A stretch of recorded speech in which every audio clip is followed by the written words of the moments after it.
ಆತ ಅಪ್ಪಟ ತಾಯಿ ಕರುಳಿನ ಹುಡುಗ. ಅವನಷ್ಟು ಸೂಕ್ಷ್ಮ ಮನಸ್ಸಿನ ಮಕ್ಕಳು ಜೀವನದಲ್ಲಿ ಸಿಗುವುದೇ ಅಪರೂಪ. ಅವನು ನೋಡುವುದೇ ಈ ಕ್ಷಣಕ್ಕೂ ಒಂದು ಸಂತಸ. ನೀರಿನೊಳಗಿನ ಮೀನಿನಂತೆ ಸಂಕೋಚ ಸ್ವಭಾವದವನು. ಹೃದಯವ ಕೈಯಲ್ಲಿಟ್ಟುಕೊಂಡೇ ಓಡಾಡುವವನು. ಸಿಕ್ಕಾಪಟ್ಟೆ ಭಾವುಕ ಮನುಷ್ಯ. ಅವನ ಪ್ರೀತಿಯೋ ಭೂಮಿಗಿಂತ ಭಾರ. ಆತನ ನಡತೆಯಲ್ಲಿರುವ ಗೌರವ ಆಕಾಶಕ್ಕಿಂತ ಅಗಲ.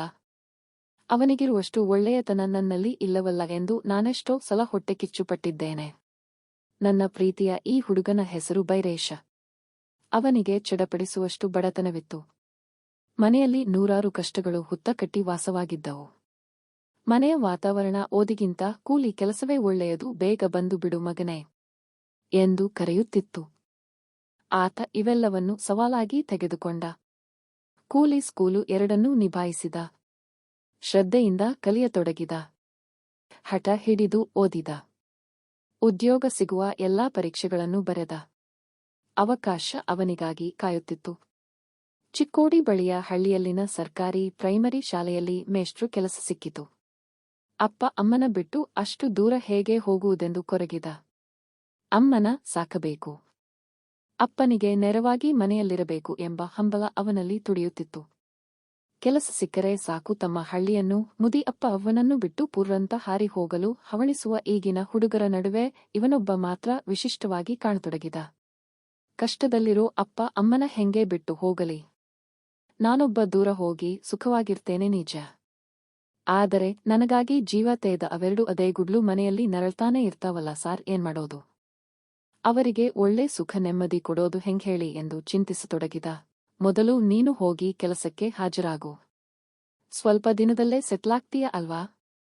ಆಮೇಲೆ ಬಂದು ಅವರನ್ನು ಕರ್ಕೊಂಡು ಹೋಗಿ ನಿನ್ನ ಹತ್ರಾನೇ ಇಟ್ಕೊಂಡು ಚೆನ್ನಾಗಿ ನೋಡ್ಕೋಬಹುದಲ್ಲ. ನೀನೋ ದೇಶಾನೇ ಬಿಟ್ಟು ಹೋಗೋಂತರ ಗೋಳಾಡ್ತಾ ಇದ್ದೀಯಾ? ಚಿಕ್ಕೋಡಿ ಏನ್ ಅಮೆರಿಕಾದಲ್ಲಿ ಇದೆಯಾ ಎಂದು ಸಮಾಧಾನ ಹೇಳಿದೆ. ನೀವು ಹೇಳಿದಂಗೆ ಆಗಿದ್ರೆ ಪರ್ವಾಗಿಲ್ಲ ಸಾರ್.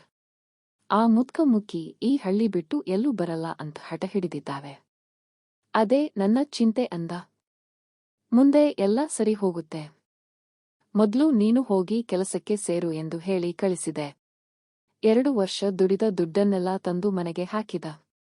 ಗುಡಿಸಲು ಮುರಿದು ಮನೆ ಕಟ್ಟಿದ. ಅವರಿಗೆ ಬೇಕಾದ ಎಲ್ಲವನ್ನೂ ಮಾಡುತ್ತಾ ಓಡಾಡುತ್ತಲೇ ಇದ್ದ. ಅಷ್ಟರಲ್ಲಿ ಅವನ ಮದುವೆಯ ಮಾತು ಬಂತು. ಅಪ್ಪ ಹಲವಾರು ಕಡೆ ಸಂಬಂಧ ತಲಾಶ್ ಮಾಡತೊಡಗಿದರು. ಬೈರೇಶ ಪ್ರೇಮದ ಸುಳಿಯಲ್ಲಿ ಸಿಕ್ಕಿಕೊಂಡಿದ್ದ. ಆತ ತನ್ನ ಪ್ರೇಮವನ್ನು ಮೊದಲು ನನ್ನ ಬಳಿ ಹೇಳಿಕೊಳ್ಳಬೇಕಿತ್ತು. ಅದಕ್ಕಾಗಿ ಬಹಳ ಶ್ರಮಪಟ್ಟ. ಅವನ ನುಲಿಯುವಿಕೆ ತೊಳಲಾಟಗಳಲ್ಲೇ ನನಗದು ಅರ್ಥವಾಗಿ ಹೋಯಿತು. ಸಂಕೋಚವಿಲ್ಲದೆ ಹೇಳಿಕೋ ಬೈರೇಶ ಎಂದೆ. ಏನೋ ತಪ್ಪು ಮಾಡಿದವನಂತೆ ತನ್ನ ಪ್ರೀತಿಯ ಹೇಳಿಕೊಂಡ.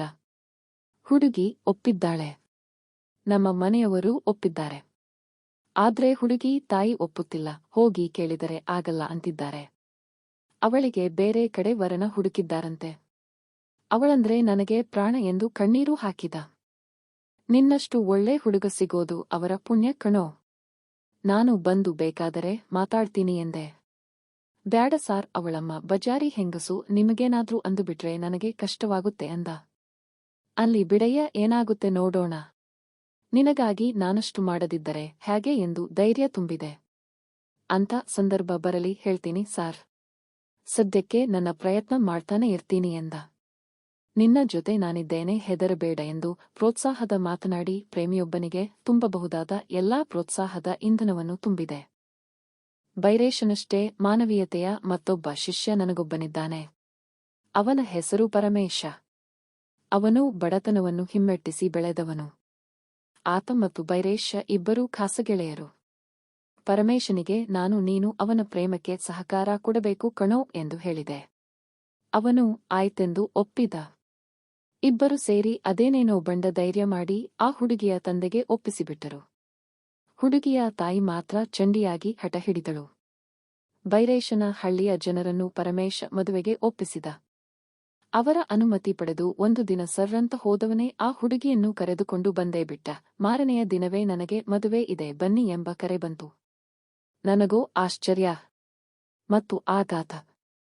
ಎಲ್ಲಿ ಮಾರಾಮಾರಿ ನಡೆಯುವುದೋ ಎಂದು ಹೆದರಿಕೊಂಡೇ ಮದುವೆಗೆ ಓಡಿದೆ. ಬೈರೇಶ ಪರಮೇಶ ಎಲ್ಲಾ ತಯಾರಿ ಮಾಡಿಕೊಂಡಿದ್ದರು. ಅಲ್ಲಲ್ಲಿ ಗುಸುಗುಸುಗಳು, ಸಣ್ಣ ಜಗಳಗಳು ನಡೆಯುತ್ತಲೇ ಇದ್ದವು. ಹುಡುಗಿಯ ತಾಯಿ ಗಂಟು ಮುಖ ಮಾಡಿಕೊಂಡು ಮದುವೆಗೆ ಬಂದವರ ಮೇಲೆಲ್ಲ ಕೆಂಡ ಕಾರುತ್ತಿದ್ದಳು. ಆಕೆಯ ಮಾತು ಕೇಳುವವರೇ ಅಲ್ಲಿ ಯಾರೂ ಇರಲಿಲ್ಲ.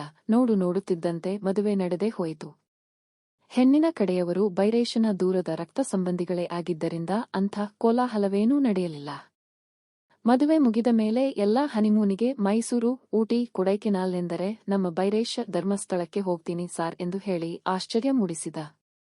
ಕೇಳಿದರೆ ಇವಳು ನಮ್ಮ ಮದ್ವೆ ಆದ್ರೆ ಬರ್ತೀನಂತ ಮಂಜುನಾಥ ಸ್ವಾಮಿಗೆ ಹರಕೆ ಮಾಡ್ಕೊಂಡಿದ್ಲಂತೆ ಸಾರ್ ಎಂದು ಹೆಂಡತಿಯ ಕಡೆ ಕೈತೋರಿಸಿದ.